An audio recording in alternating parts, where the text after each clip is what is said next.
مسجد کی طرف لپکنا چاہیے، بچوں کو بھی متوجہ کرنا چاہیے۔ صرف میں نمازی نہ ہوں، میرے گھر کے سب لوگ نمازی ہوں، یہ اسلام کی تعلیمات ہیں، اسلام کا حکم ہے۔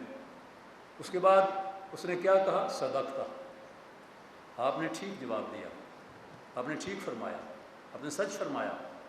فعجبنا، حضرت عمر فرماتے ہیں کہ ہمیں تعجب ہوا، یسألہ و یصدقہ، سوال پوچھتا ہے پھر خود ہی اس کی تصدیق کرتا ہے جیسے جانتا ہو۔ کئی لوگ آتے تھے حضور کی مجلس میں دور دراز سے، سوال جواب ہوتے تھے۔ یہ اس مرتبہ حضرت عمر فرماتے ہیں کہ ہمیں بڑا تعجب ہوا کہ یہ شخص سوال بھی پوچھتا ہے اور پھر تصدیق بھی کرتا ہے۔ پھر اس نے دوسرا سوال کیا، اخبرنی عن الایمان، اسلام کے بعد ایمان کے بارے میں۔ تو ایمان کے بارے میں حضور صلی اللہ علیہ وسلم نے اس کی تفصیلات بیان کر دی۔ ایمان تو شہادت کے ساتھ ہو گیا نا، تو تفصیلات کیا ہیں؟ ان تؤمن باللہ وملائکتہ وکتبہ ورسلہ والیوم الآخر وان تؤمن بقدر خیرہ وشرہ، تو ایمان لائے اللہ پر، اللہ کے فرشتوں پر، اللہ کی کتابوں پر، اللہ کے رسولوں پر اور قیامت کے دن پر، اور یہ سمجھے کہ جو کچھ بھی قسمت ہے یہ اللہ تعالیٰ کی طرف سے مقدر ہے، میں اس کا مالک نہیں ہوں، کوئی اور مالک نہیں ہے، دنیا کی کوئی قوت قضاء و قدر کی مالک نہیں ہے، اگلے لمحے کیا ہو جانا ہے صرف اللہ کے علم میں، اور جو کچھ ہونا ہے بندہ مومن اس پر راضی رہتا ہے، خود چھلانگ نہیں لگاتا تباہی کی طرف، لیکن احتیاط کے باوجود اگر کوئی مشکل آ جاتی ہے، آزمائش آ جاتی ہے، صبر کرتا ہے کہ اللہ کا فیصلہ ہے۔ خوشی ملتی ہے تو بھی اسے معلوم ہے کہ میری کامیابی یا میرا اس کے اندر کارنامہ نہیں، اس کی عطا ہے۔ مومن کی یہ شان ہے۔ تو اللہ پر ایمان، فرشتوں پر، فرشتے ہمیں نظر نہیں آتے لیکن وہ اپنا کام کر رہے ہیں۔ اللہ کی کتابوں پر ایمان، اللہ کے رسولوں پر ایمان، رسول جتنے بھی آئے ہیں دنیا کے اندر سب پر ایمان ہے۔ 1,24,000 انبیاء آئے ہیں، ان کے میں سے بہت کم کے نام قرآن مجید میں بیان ہوئے ہیں۔ ہمارا ایمان ہر ایک نبی اور رسول کے اوپر ہے، اور کسی ایک کا انکار اسلام سے خارج کر دیتا ہے۔ ساری کتابوں پر ایمان ہے، لیکن آپ جانتے ہیں کہ رسولوں پر بھی ایمان، کتابوں پر بھی ایمان، فرشتوں پر بھی ایمان، لیکن ہم کون سی کتاب پر عمل کریں گے؟ زبور پر عمل کریں گے یا تورات پر یا انجیل پر؟ نہیں، ہم قرآن پر عمل کریں گے۔ زبور بھی بدل دی گئی، انجیل بھی بدل دی گئی، تورات بھی بدل دی گئی، یحرفون الکلم عن مواضعہ، اللہ کا جو کلام تھا اس کو بدل دیا ان لوگوں نے۔ اور اس ساری کتابوں کا کہاں تلاش کریں؟ قرآن پاک میں بارے میں فرمایا وَأَنزَلْنَا إِلَيْكَ الْكِتَابَ مُصَدِّقًا لِمَا بَيْنَ يَدَيْهِ وَمُهَيْمِنًا، یہ کتاب جو ہے یہ پہلے سے آنے والی کتابوں کی تصدیق بھی کرتی ہے اور ان سب کو اس نے اپنے اندر سمو لیا ہے۔ مہیمن کہتے ہیں اس برتن کو جس میں آپ کوئی چیز پوری کی پوری ڈال دیں۔ تو گویا اس قرآن مجید کے اندر وہ ساری کی ساری جو سابقہ الہامی کتب ہیں ان کا مضمون موجود ہے، جو قابل عمل کی چیزیں ہیں۔ اس کے بعد یہ آخرت کا دن ہے، رسولوں پر ایمان جو ہے میں نے عرض کیا نا کہ آج اگر کوئی کہے کہ موسیٰ علیہ السلام کی شریعت چلے گی تو وہاں حضور نے فرمایا خدا کی قسم اگر موسیٰ آج زندہ ہوتے تو میری شریعت کے اوپر چلتے، اس کے شریعت کے اوپر چلنے کے سوا ان کے کوئی چارہ کار نہ ہوگا۔ تو شریعت حضور صلی اللہ علیہ وسلم کی قیامت کے دن تک، جس میں کوئی رد و بدل نہیں ہو سکتا، نہ قرآن کے اندر ایک حرف آگے پیچھے ہوا ہے، نہ حضور صلی اللہ علیہ وسلم کی حدیث کے اندر کوئی ایک لفظ ادھر ادھر ہوا ہے۔ محدثین نے بڑی محنت کر کے ایک ایک چیز کو نکھار دیا ہے۔ اللہ تبارک و تعالیٰ نے بہت بڑا احسان کیا ہمارے اوپر کہ اس نے کہا کہ میں خود قرآن مجید کا محافظ ہوں، اگر تم چھوڑ بھی دو گے تو یہ قرآن دنیا سے محو نہیں ہوگا۔ انا نحن نزلنا الذکر وانا لہ لحافظون، آخرت کے دن پیش ہونا اللہ کے دربار میں۔ ومن یعمل مثقال ذرۃ خیرا یرہ ومن یعمل مثقال ذرۃ شرا یرہ، ایک ایک ذرہ برائی کا، اب کئی جگہوں پر ہم دیکھتے ہیں کہ لکھا ہوتا ہے مسلمانوں کے معاشرے میں، کلمہ پڑھنے والوں کے معاشرے میں، خبردار کیمرے کی آنکھ دیکھ رہی ہے، کیمرے کی آنکھ دیکھ رہی ہے۔ اللہ اکبر! وہ جو عالم الغیب والشہادہ ہے، ایک ایک چیز نوٹ کی جا رہی ہے، کیمرے سے ڈرتے ہو؟ اس سے نہیں ڈرتے۔ تصور کرو اس روز ذرہ ذرہ سامنے آ جائے گا، برائی کا بھی اور نیکی کا بھی، اور یہ ضروری ہے عدل کے لیے، ورنہ دنیا میں کئی لوگ ہزاروں عزتیں لوٹ لیتے ہیں، ہزاروں بے گناہوں کو قتل کر دیتے ہیں، اگر آپ ان کو قتل بھی کریں گے تو ایک ہی بار کریں گے، لیکن قیامت کے دن پورا پورا بدلہ ملے گا، ہر ایک کو ملے گا جس کے ساتھ زیادتی ہوئی ہے، ظلم ہوا ہے۔ دنیا میں جس آدمی کے حق مارے گئے وہ وہاں ملیں گے، حتیٰ کہ یہاں حضور نے ایک تمثیل بیان فرمائی، آپ نے فرمایا کہ اگر سینگ والی بکری نے یا جانور نے بغیر سینگ والے جانور یا بکری کو مارا، قیامت کے دن ان کو بھی پیش کیا جائے گا اور بدلہ دلوایا جائے گا، اور جب بدلہ دے چکیں گے تو ان کے فیصلہ جو ہے وہ یہ ہوگا کہ وہ پھر ان کو مار دیا جائے گا، پھر وہ تباہی کے گھاٹ اتر جائیں گے، ان کے لیے جنت اور دوزخ نہیں ہے۔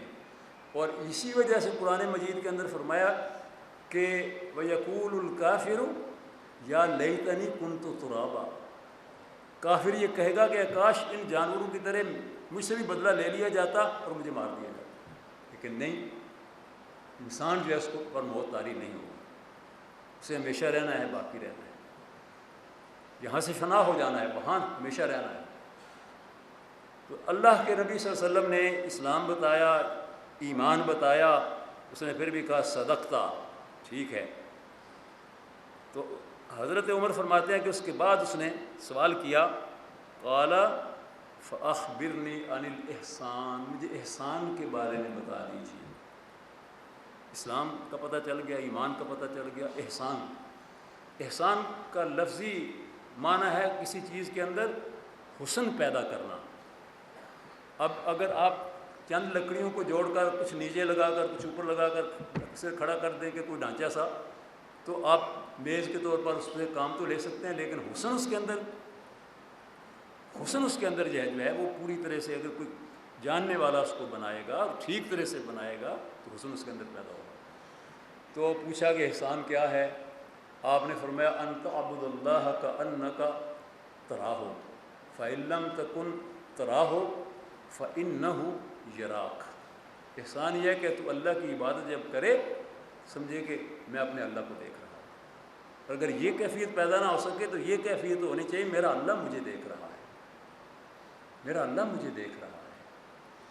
تو جب ہم نماز پڑھتے ہیں، نماز کے اندر ہم جو کچھ بھی پڑھتے ہیں، اگر ہم اس کی معنی پر غور کریں، سبحان ربی العظیم رکوع میں، سجدے میں سبحان، بولو نا،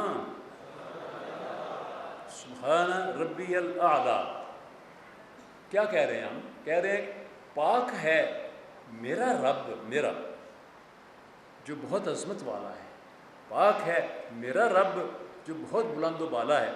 کیا وہ صرف میرا ہی رب ہے کہ میں یہ بات کہہ رہا ہوں؟ نہیں، ہر مخلوق کا رب ہے، ہر چیز کا رب ہے، لیکن میں اس وقت اللہ سے یہ بات کہہ رہا ہوں تو میرا ہے، میں تیرا ہوں۔ اگر غور کرے آدمی، اچھا اس کو ایک مثال سے سمجھیں، آپ کے گھر میں بچے ہیں ماشاءاللہ، اللہ ان کو زندگی دے، کیونکہ جب چھوٹے چھوٹے ہوتے ہیں نا 4 5 6، تو ان میں جو سب سے چھوٹا ہوتا ہے، بیٹا ہوتا ہے یا بیٹی ہوتی ہے، وہ اپنے باپ کی گود میں یا ماں کی گود میں بیٹھا ہے، اور دیگر بھائی بہنیں ارد گرد جمع ہیں، وہ کیا کہتا ہے؟ ابو میلے ہیں، اور وہ بچی کہتی ہے ابو میلے ہیں، ماما یا اماں جو بھی وہ کہے میلی ہیں، میلی ہیں۔ اب ماں باپ کو کتنا پیارا لگ رہا ہوگا اس وقت، حالانکہ وہ سب کی ماں باپ ہیں، سارے بچوں کے ماں باپ ہیں، لیکن اس وقت اس کا ایک مان ہے اپنے باپ یا اپنی ماں کے اوپر۔ آپ جب وہاں ہوتے ہیں تو یہ سمجھیں کہ ساری کائنات کا مالک و رب وہ ہے، میں اب اس وقت اس کے سامنے حاضر ہوں، میرے اور اس کے درمیان کوئی پردہ نہیں ہے، میں اس سے خطاب کر رہا ہوں، میں اس سے مخاطب ہوں، اے اللہ میرے رب، تو ہر عیب سے پاک ہے، بالا ہے، عظمت کا مالک ہے۔ اسی طرح ہر چیز جب آپ پڑھیں اس کے اندر اوپر یہ غور کریں، اس میں ایک عجیب لطف ہوگا۔ اس نے اس کے بعد اگلا سوال کیا، فاخبرنی عن الساعہ، مجھے قیامت کے بارے میں بتائیے۔ تو قیامت کے بارے میں کئی مرتبہ آپ سے سوال کیے جاتے تھے، آپ نے کیا فرمایا؟ آپ نے فرمایا مل مسئول عنہا بأعلم من السائل، جس سے پوچھا جا رہا ہے، یعنی نبی مہربان صلی اللہ علیہ وسلم جو پوچھنے والا ہے، جو سائل ہے، جس طرح وہ اس کے بارے میں بے خبر ہے، جس سے پوچھا جا رہا ہے وہ بھی بے خبر ہے۔ کیوں؟ اس لیے کہ اللہ تبارک و تعالیٰ نے اس کا علم اپنے پاس رکھا ہے۔ ان اللہ عندہ علم الساعہ، اللہ کے پاس ہے قیامت کی گھڑی کا علم، کس روز آئے گی، کب آئے گی، اللہ جانتا ہے۔ وَعِندَهُ مَفَاتِحُ الْغَيْبِ لَا يَعْلَمُهَا إِلَّا هُوَ، اس کے پاس غیب کے خزانوں کی چابیاں ہیں اور ان کو سوائے اس کے کوئی نہیں جانتا۔ اچھا، آپ سوال کرنے والے کی خوبی دیکھیے، استاد کا بھی کمال دیکھیے، جس سے سوال پوچھا جا رہا ہے اس سے عظیم کوئی ہے ہی نہیں۔ اللہ تعالیٰ کی مخلوق میں سب سے بلند و بالا محمد الرسول اللہ صلی اللہ علیہ وسلم، کوئی ثانی نہیں ہے ان کا۔ وہ کتنی عظیم بات کہتے ہیں، جس چیز کا علم نہیں ہے تو ایسے ہی نہیں کہہ دیتے کہ ہاں یہ نہیں علم ہے۔ یہ بات کہہ دینا کہ مجھے اس چیز کا علم نہیں ہے، سبکی نہیں ہے۔ نہ علم ہو تو آدمی بتا دے مجھے علم نہیں ہے، پتہ ہو تو چھپانا کتمان حق ہے، وہ جرم ہے، نہ پتہ ہو تو ایسے اٹکل پچو بات کرنا یہ بھی جرم ہے۔ آپ نے فرمایا مجھے اسی طرح اس کا پتہ نہیں، اسے پوچھنے والے کو پتہ نہیں۔ تو اب وہ کیا کہتا ہے؟ فاخبرنی عن اماراتها، چلیے اس دن کی آمد کا تو پتہ نہیں کہ کون سا دن ہوگا، کون سی تاریخ ہوگی، کتنے عرصے بعد ہوگی، لیکن آپ اس کی علامتیں تو بتا دیں۔ آپ نے علامات بتا دی۔ آپ نے کیا فرمایا؟ ان تری الحفاة العراة، پہلی بات تو آپ نے فرمایا ان تلد الامة ربتها، اس کی علامتوں میں ایک علامت یہ ہوگی کہ لونڈی یا غلام اپنے مالک کو جنم دیں گے۔ کیا مطلب یہ ہے کہ ماں باپ جو قبلہ و کعبہ ہیں، دور ایسا آ جائے گا کہ ان کو اولاد اپنا غلام سمجھے گی، ان کو بے وزن سمجھے گی۔ آج مغربی دنیا کے اندر بالکل وہ منظر دیکھا جا سکتا ہے۔ باپ کے لیے، ماں کے لیے بچوں کے گھر میں کوئی جگہ نہیں ہے، وہ ان کو برداشت نہیں کرتے۔ اگر کبھی بوڑھا یا بوڑھی اولڈ ایج ہاؤس سے اپنے بچوں سے ملنے کے لیے آ جائے، فوراً پولیس کو ٹیلی فون کرتے ہیں کہ بڑے میاں ہمارے گھر میں آ گئے، ان کو لے جاؤ، اور پولیس آتی ہے اور ان کو لے جاتی ہے۔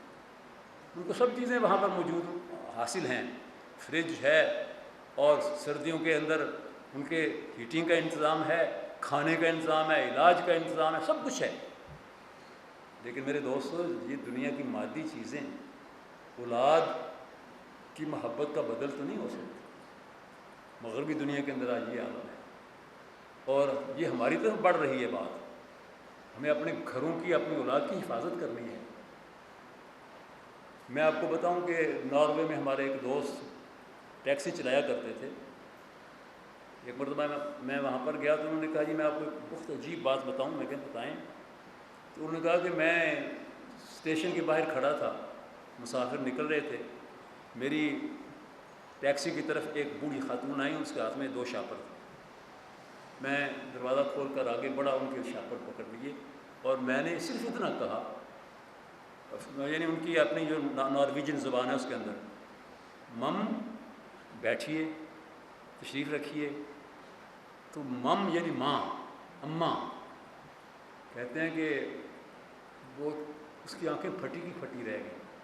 مجھے اماں کہنے والا، نہ میری قوم کا، نہ میری ذات کا، اور مجھے اماں کہہ رہا ہے۔ تو میں نے پوچھا کہاں جانا ہے، اس نے بتایا۔ میں وہاں پر جب پہنچا تو کہنے لگی کہ ٹیکسی کا میٹر چلتا رہنے دو، کیا تم میرے پاس 10 منٹ بیٹھ جاؤ گے؟ میں نے کہا میں میٹر کو تو بند کر دیتا ہوں، اماں جی میں میٹر کو بند کر دیتا ہوں لیکن میں آپ کے پاس بیٹھ جاتا ہوں، کون سا کمرہ ہے آپ کا؟ اس نے بتایا، میں نے شاپر پکڑ لیے، وہاں پر آئیں اور بڑی کرسی کی طرف اشارہ کر کے کہنے لگیں بیٹھ جاؤ۔ تو میں بیٹھ گیا، اس کی آنکھوں سے آنسو گرنے لگے۔ اس نے کہا کہ تیری عمر کا میرا ایک بیٹا ہے، 20 سال ہو گئے ہیں، میں نے اس کی شکل نہیں دیکھی، وہاں پر کیا گزر رہی ہے یہ ماں جانتی ہے، اس کے آنسو بتا رہے ہیں، تو اجنبی آدمی ہے، میرے ساتھ تیرا کوئی تعلق نہیں ہے، تو نے مجھے مم کہا، مجھے تو بہت پیارا لگا۔ وہ ماں کتنی خوش نصیب ہے جس کی آغوش میں تو پلا ہے، ایک اجنبی خاتون کو مم اور ادب و احترام کے ساتھ پکار رہا ہے۔ میرا بیٹا اسی ملک کے اندر رہتا ہے، یہ مجھے پتہ ہے، زندہ ہے، یہ مجھے معلوم ہے۔ کیوں؟ اس لیے کہ کرسمس کے موقع پر اس کا کرسمس کارڈ ضرور آتا ہے اور اسی ملک کے اسٹیمپ اس پر لگے ہوتے ہیں، پتہ اپنا نہیں لکھتا، کہاں ہے مجھے نہیں معلوم۔ کہتے ہیں کہ میں ان کے پاس کچھ دیر بیٹھا، میں نے رخصت دی۔ ایسے ایک واقعہ نہیں ہے، میرے خود اپنے علم کے اندر ایسے بہت سارے واقعات ہیں۔ آج یہ علامتیں ظاہر ہونا شروع ہو گئی، پاکستان کے اندر بھی کئی مرتبہ یہ شکایات ملتی ہیں کہ والدین کے ساتھ اولاد نے برا سلوک کیا ہے، حالانکہ آپ صلی اللہ علیہ وسلم نے فرمایا کہ تیرے باپ کی رضا کے اندر اللہ کی رضا ہے، تیرا باپ تجھ سے راضی ہے تو تیرا اللہ تجھ سے راضی ہے، تیرا باپ تجھ سے ناراض ہے تو تیرا اللہ تجھ سے ناراض ہے، تو بے شک تہجد پڑھتا رہے، صدقے دیتا رہے، جو مرضی کرتا رہے، تیرا باپ ناراض ہے تو وہ ناراض ہے، اور جنت تیری ماں کے قدموں کے نیچے ہے۔ جہاد کے لیے ایک صحابی نے اجازت مانگی تو فرمایا تیری ماں یا باپ زندہ ہے؟ کہا جی میری ماں زندہ ہے۔ تو میں اس کے قدموں کے اندر تیری جنت ہے، تو اس کے ساتھ اس کی خدمت میں لگا رہو۔ یہ اللہ تبارک و تعالیٰ کا احسان ہے کہ اسلام ہمارے پاس ہے، یہ تعلیمات ہمارے پاس ہیں۔ ان لوگوں سے تعلیمات اللہ تعالیٰ کی دی وہ ختم ہو گئیں، بھٹک گئے۔ الحمدللہ ہمارے معاشرے کے اندر اب بھی خیر ہے، اور مغربی دنیا ہم سے جس چیز پر خوف زدہ ہے کوئی اور چیز نہیں ہے، ہم ہر لحاظ سے بالکل گر گئے۔ معاشی لحاظ سے آپ دیکھ لیں کیا حال ہے ہمارا، ویسے تو مجموعی، سیاسی لحاظ سے، عسکری قوت کے لحاظ سے، لیکن وہ اس بات سے خوف زدہ ہیں کہ ان کا خاندانی نظام جو ہے وہ مضبوط ہے، اور اس خاندانی نظام کو مضبوط رکھنے کی ضرورت ہے۔ مغربی دنیا میں تو اب نکاح ہی ختم ہو گیا، اور مرد مرد سے شادی کر لے رجسٹر ہو جائے گی، عورت عورت سے شادی کر لے، نہ شادی کریں، کہیں کہ ہمیں اولاد کی بھی ضرورت نہیں۔ یہاں بھی پچھلے دنوں جو وومن ڈے منایا گیا تھا، جو کچھ اس میں کیا گیا وہ دھبہ ہے ہماری قوم کی غیرت کے اوپر۔ ہاں کہا گیا کہ نکاح کی کوئی ضرورت ہی نہیں ہے، یہ نکاح تو ہمارے اوپر مسلط کیا گیا، استعمار ہے، اور پھر میرا جسم میری مرضی، ظلم کی انتہا ہے۔ اس کو برداشت نہیں کرنا چاہیے، اس کو اچھے انداز میں اس کا مقابلہ کرنا چاہیے، اور مقابلے کی صورت یہ ہے کہ ماحول پیدا کیا جائے اپنے معاشرے کے اندر کہ اولاد اور چھوٹے بڑوں کا ادب و احترام کریں، بڑے شفقت کریں، محبت کریں، چھوٹے ادب و احترام کریں۔ تو نبی اکرم صلی اللہ علیہ وسلم نے یہ بات بتانے کے بعد پھر فرمایا کہ تم دیکھو گے ننگے پاؤں ننگے جسم پھرنے والے بھیڑ بکریوں اور اونٹوں کے چرواہے، یا تو طاولون فی البنیان، وہ اتنی اونچی اونچی عمارتیں بنائیں گے کہ ایک پلازا جو ہے، ٹاور جو ہے وہ 140 منزل ہوگا تو دوسرا کہے گا میں 150 منزل بناؤں گا، یہ مقابلہ شروع ہو جائے گا۔ اب دیکھ لیجئے وہ علاقے کے جو بالکل غربت کا شکار تھے، ان علاقوں کے اندر ابوظہبی دبئی کے اندر آپ دیکھ لیں، اور ملک جو جن کے پاس پیٹرول کی دولت آئی ان کو دیکھ لیں، یہ قیامت کی علامتیں ہیں۔ یتطاولون فی البنیان، بڑی بڑی اونچی عمارتیں ایک دوسرے کے مقابلے میں بنانے میں مقابلہ کریں گے، یہ مقابلہ ان کا ہوگا۔ اس کے بعد حضرت عمر فرماتے ہیں کہ وہ شخص جو ہے اس کے بعد چلا گیا، فن طلق، رخصت ہو گیا، فلبثت ملیا، میں مجلس میں کچھ دیر بعد تک بیٹھا رہا. فقال علی صلی اللہ علیہ وسلم یا عمر، آپ نے مجھ سے فرمایا اے عمر، راوی ہیں حضرت عمر، آپ نے فرمایا اے عمر، تمہیں پتہ ہے کہ سوال کرنے والا کون تھا؟ اتدری من السائل؟ قلت اللہ و رسولہ اعلم، اللہ اور اس کے رسول جانتے ہیں. میں نے کہا میں تو نہیں جانتا، وہ جانتے ہیں. فرمایا ھذا جبریل، یہ جبریل تھا، انسانی شکل میں آیا تھا تمہاری مجلس میں. لیعلمکم دینکم، تاکہ تمہیں تمہارے دین کی تعلیم حاصل کرنے کا طریقہ بتائے. دین کی تعلیم کس طرح حاصل کی جاتی ہے؟ جبریل تھا. تو جبریل حضور کے پاس کئی مرتبہ انسانی شکل میں آئے، لیکن اس موقع پر حضور کے علاوہ کسی اور کو پتہ نہیں چلا کہ جبریل ہیں. جانے کے بعد حضور نے بتایا تو پتہ چلا کہ اچھا یہ جبریل ہے. ایک ہی شکل میں نہیں آتے تھے، مختلف شکلوں میں آتے تھے. حضرت دہیہ کلبی ایک صحابی ہیں، تو صحابہ بیان کرتے ہیں کہ ان کی شکل میں جبریل آئے تو ہم نے سمجھا کہ دہیہ کلبی رضی اللہ تعالیٰ عنہ کہ وہ جبریل تھے. تو یہ حدیث جو ہے، یہ پہلی حدیث ہے آپ کے اس مجموعے میں، مسلم شریف کے اندر ہے. راوی حضرت عمر بن خطاب ہیں. تو حدیث کا مختصر طور پر میں نے آپ کے سامنے ترجمہ اور تشریح کی ہے. اور جیسا کہ حافظ سیف الرحمن صاحب فرما رہے تھے کہ صحابی رسول یا راوی حدیث، ان سے ملاقات ہے. آپ کو شوق حضرت عمر سے ملاقات کرنے کا ہے؟ اچھا، تو آئیے ان کی خدمت میں حاضر ہوتے ہیں. انکار نہیں کریں گے ملاقات کرنے سے. یہ حضرت عمر قبیلہ بنو عدی کے نوجوان تھے. قبیلہ بنو عدی جو ہے، یہ قریش کا وہ قبیلہ تھا جس کے پاس سفارت کی ذمہ داریاں ہوتی تھیں. کسی دوسرے قبیلے کے پاس، کسی دوسرے ملک میں جانا ہو تو سفیر یہ ہوتے تھے. اور یہ عمر بن خطاب جو ہیں، یہ ابو جہل کے سگے بھانجے ہیں. ہنتما ان کی والدہ اور عمر بن ہشام یعنی ابو جہل، یہ دونوں سگے بہن بھائی ہیں. اسلام کی دعوت آئی، سید روح نے قبول کر لیا. مخالفتیں بھی شروع ہو گئی اور شدید مخالفتیں. اور ان مخالفتوں کے زمانے میں قریش کی مجلس کے اندر یہ مشورہ ہوا کہ ہمارے دین کو خراب کر دیا اس شخص نے. ہمارے نوجوان، ہمارے گھروں کے بیٹے اور بیٹیاں، سارے سردار جتنے تھے ان کے بیٹے بیٹیاں حضور کے ساتھ اسلام کے دامن میں آ گئے. تو اس نے ہمارے گھروں کے اندر بھی نقب لگا دی ہے. حالانکہ یہ اسلام کی روشنی تھی جو دلوں کے اندر منور کر رہی تھی دلوں کو. تو کہا کہ اس کو ختم کر دو، قتل کر دو. کون کرے گا؟ ایک نوجوان نے کہا میں کروں گا. تو سرداروں نے کہا کہ نہیں تم نہیں کر سکتے. ایک اور نے کہا نہیں تم بھی نہیں یہ کام کر سکتے. آخر عمر بن خطاب کھڑا ہوا اور کہا میں یہ کام کرتا ہوں. سب سرداروں نے کہا ہاں تم یہ کام کر سکتے ہو، جاؤ ہمیں خوشخبری آ کر سناؤ. نکلے وہاں سے، تلوار ہاتھ میں تھی، قتل کرنے کے لیے نکلے تھے. اور جب قتل کرنے کے لیے نکلے تھے تو دیکھیے کتنی اللہ تعالیٰ کی عجیب قدرت. رسول مہربان صلی اللہ علیہ وسلم دعائیں اللہ سے مانگتے تھے، یا اللہ اسلام مشکلات میں ہے، اللہم انصر الاسلام بأحد عمرین. اے اللہ مکے کے اندر 2 عمر جو ہیں یہ طاقتور ہیں، کسی ایک کو اسلام کی قوت نہیں ہے.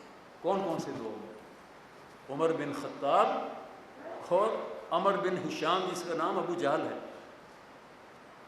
اس کے لیے بھی دعا مانگی. اللہ نے اس کے لیے دعا قبول نہیں کی، اس لیے کہ اس کے اندر انابت نہیں تھی.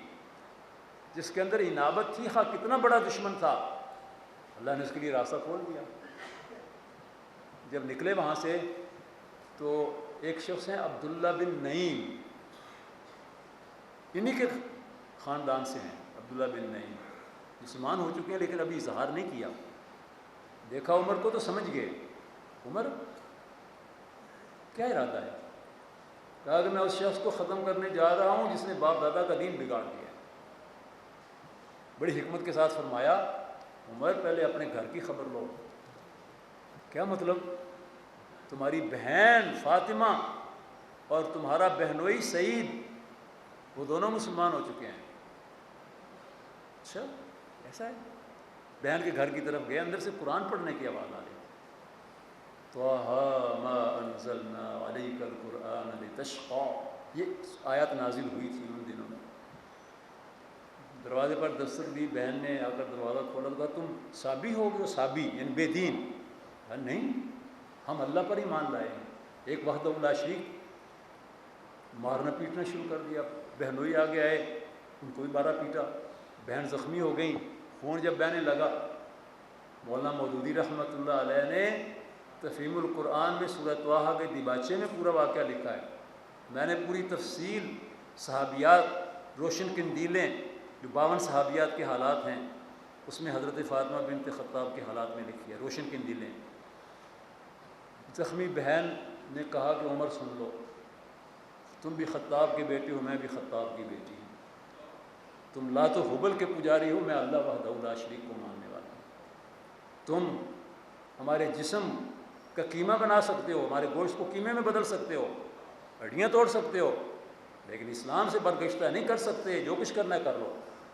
زخمی بہن کا بہتا ہوا خون اور یہ عزیمت, بس عزیمت, عمر کا دل جو ہے وہ بدل گیا.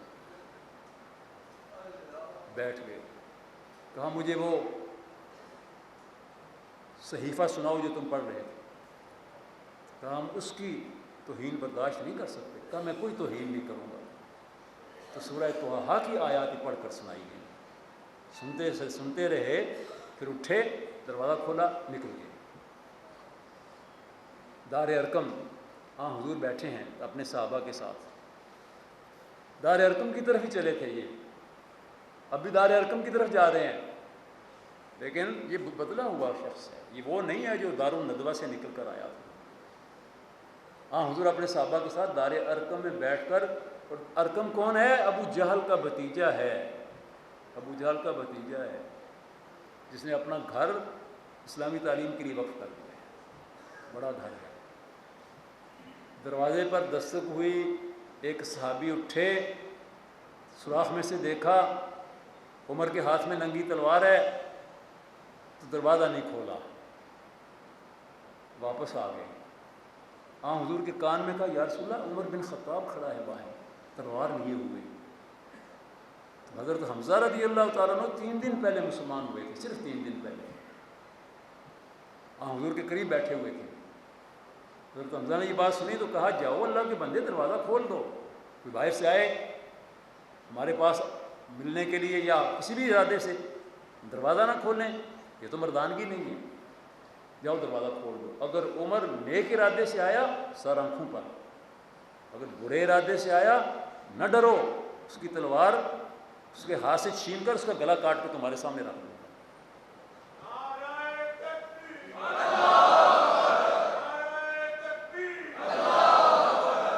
دروازہ کھولا گیا. عمر اندر داخل ہوئے, ہاں حضور کے قریب پہنچے. ہاں حضور نے چادر پکڑ کر کھینچا. عمر کیسے آئے ہو؟ کہا جی اسلام قبول کرنے کے لیے آیا. کیا لمحہ تھا, بہن کی عظیمت اور بہنوئی کی عظیمت. سعید بن زید بھی عشرہ مبشرہ میں سے ہیں جو ان کی بہنوئی ہیں. اور سعید بن زید کی خوبی ایک یہ بھی ہے کہ زید بن عمر بن نفیل ان کے والد جو تھے وہ توحید پر قائم تھے, اور انہوں نے اپنے بیٹے سے کہا تھا کہ یہاں کوئی کسی نبی کا ظہور ہوگا, وہ نبی آئے تو میرا سلام اس کو کہنا, اس پر ایمان لے آنا.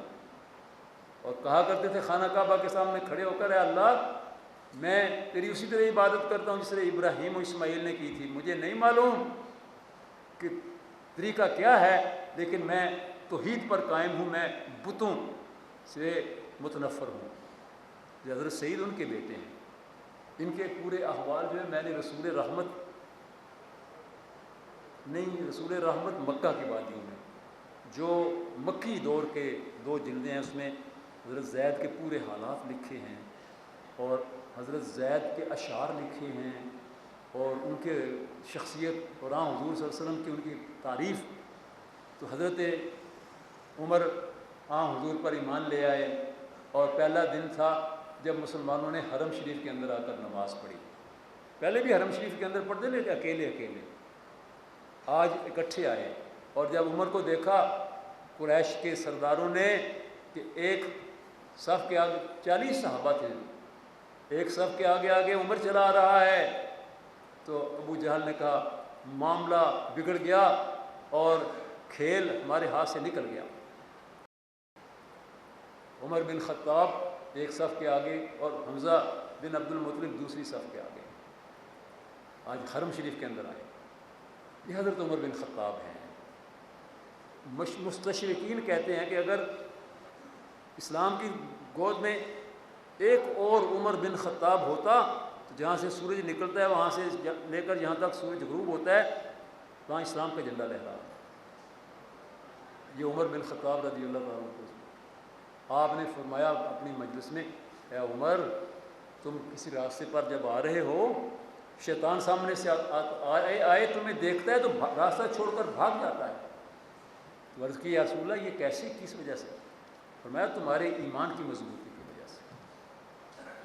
اور آپ نے فرمایا حضرت عمر کی شہادت کی خبر جو ہے وہ اس طرح سے حضور نے دی۔ اس وقت ختم کرنا ہے، اس وقت ختم کرنا ہے، 11:15 ہوا ہے جی 5-7 منٹ کا دیں۔ اچھا حضور صلی اللہ علیہ وسلم بہت پہاڑ کے اوپر بیٹھے تھے، دائیں جانب ابو بکر تھے، بائیں جانب عمر تھے، ابو بکر کے ساتھ عثمان تھے۔ فزلزلہ الجبل، تو احد پہاڑ جو ہے وہ زلزلے میں آ گیا۔ نبی اکرم صلی اللہ علیہ وسلم نے اپنا پاؤں پہاڑ کے اوپر مارا، فرمایا اسکن یا احد، اے احد پرسکون ہو جا، فإن علیک نبی وصدیق وشہیدان، اس لیے کہ تیرے اوپر اس وقت ایک نبی اللہ کا بیٹھا ہے، ایک صدیق بیٹھا ہے، نبی کے بعد صدیق اور 2 شہید بیٹھے ہیں، 2 شہید ہیں تیرے اوپر۔ گویا کہ اس وقت بھی بتا دیا تھا کہ عمر رضی اللہ تعالیٰ عنہ اور عثمان رضی اللہ تعالیٰ عنہ شہادت پائیں گے۔ حضرت عمر رضی اللہ تعالیٰ عنہ حضور صلی اللہ علیہ وسلم کی رحلت کے بعد حضرت ابو بکر صدیق کے مشیر خاص تھے، اور حضرت ابو بکر صدیق رضی اللہ تعالیٰ عنہ کے ساتھ ہر معاملے کے اندر، ہر میدان کے اندر آگے بڑھ کر تعاون کرتے تھے۔ جب حضرت ابو بکر صدیق دنیا سے رخصت ہوئے تو حضرت عمر رضی اللہ تعالیٰ عنہ کی پوری امت نے بیعت، جس سے حضرت ابو بکر صدیق کی سب امت نے بیعت کی تھی۔ حضرت عمر رضی اللہ تعالیٰ عنہ دوسرے خلیفہ راشد ہیں، دوسرے خلیفہ راشد ہیں، اور ان کے دور میں امیر المومنین کا خطاب جو ہے وہ شروع ہوا تھا۔ حضرت ابو بکر کے دور میں ان کو خلیفۃ الرسول ہی کہا جاتا تھا، اور اصل میں خلیفۃ الرسول یعنی اصلی پہلے وہ تو وہی تھے نا، آگے حضرت عمر جو ہے وہ خلیفۃ الرسول ہیں، لیکن وہ خلیفۃ الرسول ہیں، وہاں حضور کے خلیفہ ہیں سارے ہی خلفائے راشدین۔ تو حضرت عمر رضی اللہ تعالیٰ عنہ زندگی کے آخری سالوں میں دعا مانگا کرتے تھے، اللہم ارزقنی شہادۃ فی سبیلک واجعل موتی فی بلد حبیبک، اللہ مجھے شہادت عطا فرما اور میری موت آئے تو تیرے حبیب کے شہر کے اندر آئے۔ تو ان کے بیٹے حضرت عبداللہ ابن عمر نے کہا کہ ابا جان آپ کہتے ہیں کہ شہادت کی موت ملے، اور کہتے ہیں مدینہ کے اندر، تو شہادت تو قادسیہ اور یرموک سے آگے یہاں ابو عبیدہ ابن الجراح لڑتے رہے، اب خالد بن ولید لڑ رہے ہیں، ادھر سعد بن ابی وقاص لڑ رہے ہیں، معاذ بن جبل ادھر لڑ رہے ہیں، تو شہادت تو وہاں پر ہے۔ آپ نے فرمایا کہ وما ذالک علی اللہ بعزیز، اے بیٹے اللہ کے لیے کچھ بھی مشکل نہیں۔ حج سے واپس آ رہے ہیں، راستے میں ایک جگہ قیام کیا ہے، عبداللہ بن عباس رضی اللہ تعالیٰ عنہ کہتے ہیں کہ میں امیر المومنین کے بالکل قریب تھا، رات کو ایک جگہ قیام کیا، چادر انہوں نے اپنی بچھائی، میں نے بھی ساتھ چادر بچھا لی، لوگ سارے چادریں بچھا کر سو گئے، تو حضرت عمر نے یہ سمجھا کہ میں بھی سو گیا ہوں، کہنے لگے اے اللہ تیرا بندہ کمزور ہو گیا ہے، اس کا بوجھ بہت بڑھ گیا ہے، تو اپنے بندے سے حساب لے گا اگر دجلہ کے کنارے ایک کتا بھی بھوکا مر گیا، اے اللہ تیرا بندہ کمزور ہے، ذمہ داریاں بہت ہیں۔ مدینہ کی اسلامی ریاست ایک چھوٹا سا کتابچہ اسی موضوع پر ہم نے لکھا کہ یہ لوگ کہتے ہیں کہ مدینہ کی اسلامی ریاست ہمارا آئیڈیل ہے۔ ہاں، مدینہ کی اسلامی ریاست آئیڈیل ہے ہر بندہ مومن کا، لیکن وہ کیسی ریاست تھی؟ آج کی ریاست جیسی نہیں، وہ اور ریاست تھی۔ خچر کیا، اللہ اگر کسی راستے پر بار برداری کا خچر چلتے ہوئے راستہ غیر ہموار ہونے کی وجہ سے ٹھوکر کھا کے گرا، زخمی ہوا، تو مجھ سے یہ بھی پوچھے گا عمر راستے کیوں نہیں ٹھیک کیے تھے، یہ خچر کیوں زخمی ہوا تھا؟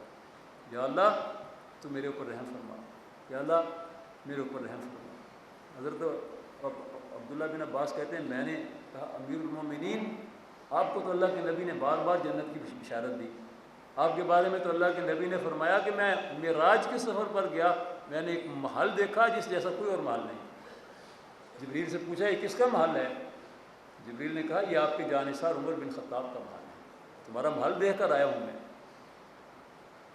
کہا اے اللہ کے نبی کے چچا زاد بھائی، خدا کی قسم قیامت کے دن اگر میں برابر سرابر چھوٹ گیا تو اپنے آپ کو خوش قسمت سمجھوں، یعنی ذمہ داری کا احساس۔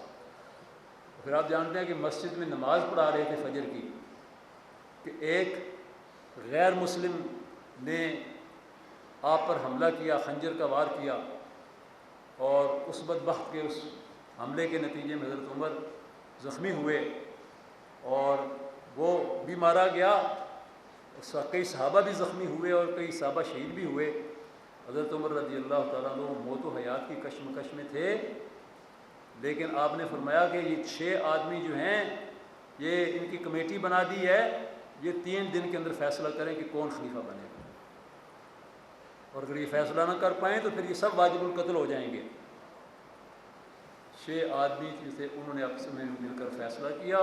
حضرت عبد الرحمن ابن عوف رضی اللہ تعالیٰ عنہ نے لوگوں سے جا کر رائے لی، پوچھا، گھروں کے اندر دروازے پر دستک دے کے خواتین سے پوچھا، جو قافلے جا رہے تھے ان قافلوں کے مسافروں سے پوچھا، اور تیسرے دن آ کر انہوں نے مسجد میں اعلان کیا کہ میں نے سب لوگوں سے پوچھا ہے، پردہ خواتین سے پوچھا ہے، مسافروں سے پوچھا ہے، اور 2 صحابہ کے بارے میں رائے آئی ہے، عثمان اور علی، لیکن عثمان کے حق میں رائے زیادہ ہے تو میں عثمان کے ہاتھ پر بیعت کرتا ہوں۔